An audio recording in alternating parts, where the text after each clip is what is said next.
अस्सलाम वालेकुम एवरीवन। एक नई वीडियो के साथ मेरे यूट्यूब चैनल पर आप सबको खुश आमदीद।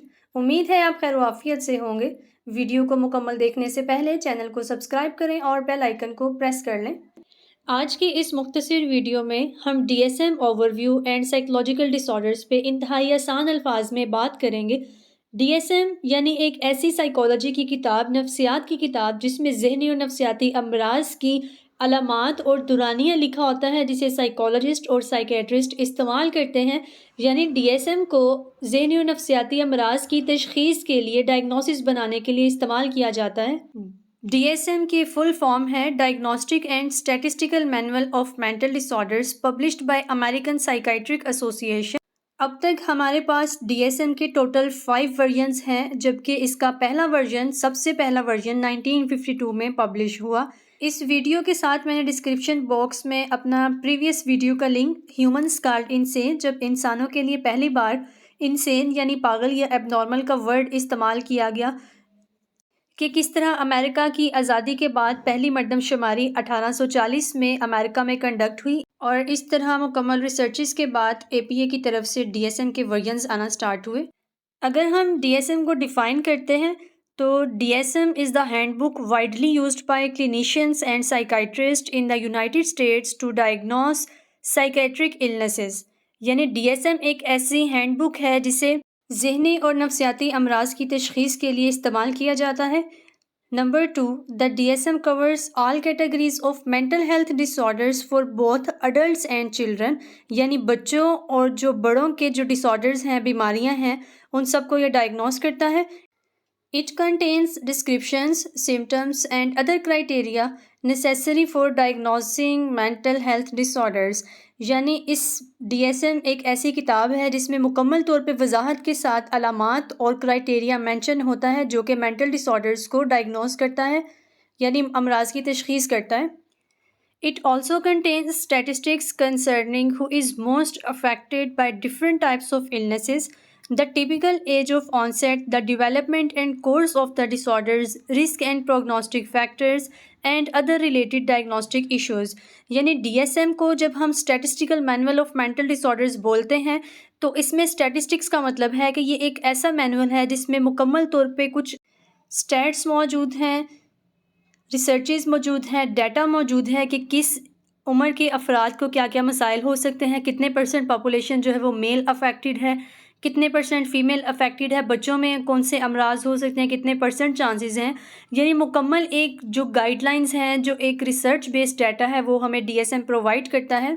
अगर हम DSM मैनुअल्स की हिस्ट्री को देखते हैं तो DSM 1 जो फर्स्ट मैनुअल हमारे पास पब्लिश हुआ वो 1952 में, DSM 2 1968, DSM 3 1980, DSM 4 1994 और DSM 5 जो कि करंटली अभी हम इस्तेमाल कर रहे हैं, दैट वाज पब्लिश्ड इन 2030। अभी रिसेंटली 2023 में DSM 5 का TR वर्जन यानी टेक्स्ट रिवाइज्ड वर्जन भी मार्केट में आ चुका है।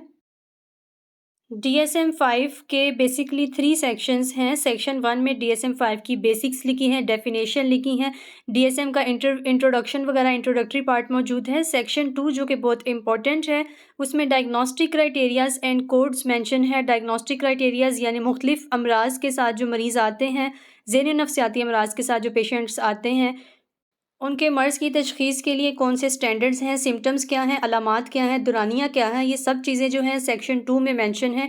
Section 3 is about emerging measures and models, जिसमें इमर्जिंग मेजर्स और मॉडल्स के बारे में सेक्शन 3 में चीज़ें मौजूद हैं। DSM जिसे कि क्लिनिकल प्रैक्टिस में बहुत ज़्यादा अहमियत हासिल है, इसके बगैर अमराज की तशख़ीस और पेशेंट का जो मैनेजमेंट प्लान है, जो मेडिकल ट्रीटमेंट है, वो बिल्कुल इम्पॉसिबल है। DSM जो कि एक बहुत लेंथी मैनुअल है, इसमें क्लिनिकल प्रैक्टिस में एक साइकोलॉजिस्ट या साइकोथेरापिस्ट को जो एसेंशियल कंपोनेंट्स चाहिए होते हैं वो ये 6 कंपोनेंट्स हैं। फर्स्ट वन इज़ प्रेवलेंस, यानी जिस भी मर्ज़ के साथ मरीज़ आया है उसकी जो रेशो है वो मेल पॉपुलेशन में कितनी है और फीमेल में कितनी है, जो कि DSM में मेंशन होती है। सेकंड जो essential component as a clinical psychologist या क्लिनिकल प्रैक्टिस हमें चाहिए होता है, that is development and course. मर्ज़ का जो मरीज़ का जो मर्ज़ है, जो मेंटल डिसऑर्डर है, जो भी पर्टिकुलर मेंटल डिजीज़ है, वो कब स्टार्ट हुई, मतलब चाइल्डहुड इसमें कोई एक्सपीरियंसेस, कोई ट्रॉमास, कोई मेडिकल कंडीशंस तो नहीं involve. Third one is risk and prognostic factors, यानी जिस भी पर्टिकुलर डिजीज़ के साथ, जिस भी ज़हनी और नफसियाती मर्ज़ के साथ मरीज़ आया है, उसके कौन से रिस्की फैक्टर्स मौजूद हैं, कौन से प्रोग्नोस्टिक फैक्टर्स उस पर्टिकुलर डिजीज़ के साथ हो सकते हैं।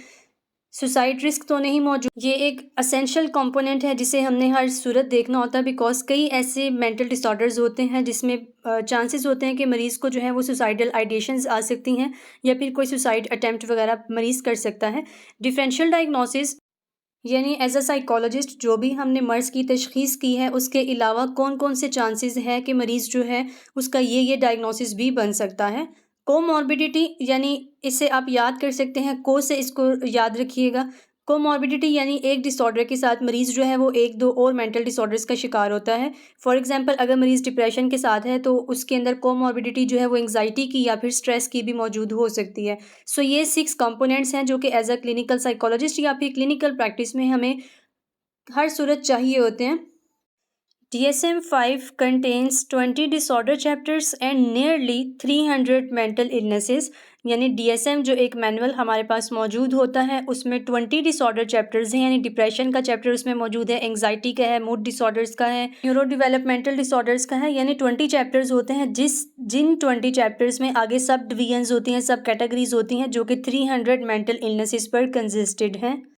इन 20 चैप्टर्स में से अगर हम मेंटल डिसऑर्डर्स की लिस्ट DSM के अकॉर्डिंग देखते हैं तो न्यूरो डेवलपमेंटल डिसऑर्डर्स, जिसमें हमारे पास ऑटिज्म स्पेक्ट्रम डिसऑर्डर और ADHD या फिर अदर रिलेटेड डिसऑर्डर्स आ जाते हैं, schizophrenia spectrum and other related disorders, bipolar and related disorder जिसमें हमारे पास mania, hypomania etcetera, depressive disorders, OCD and related disorders, trauma and stress से रिलेटेड डिसऑर्डर्स, डिसोसिएटिव डिसऑर्डर्स, इसके अलावा सब्सटेंस यूज़ डिसऑर्डर्स हैं, पर्सनैलिटी डिसऑर्डर्स हैं, यानी इस तरह से ये मिलके 20 चैप्टर्स बनते हैं और इन 20 चैप्टर्स में हमारे पास तकरीबन 300 मेंटल इलनेसेस जो हैं वो DSM में मेंशन है।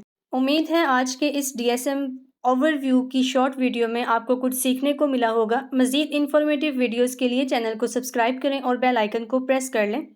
अगली वीडियो तक के लिए दीजिए इजाज़त, तब तक के लिए अल्लाह हाफ़िज़।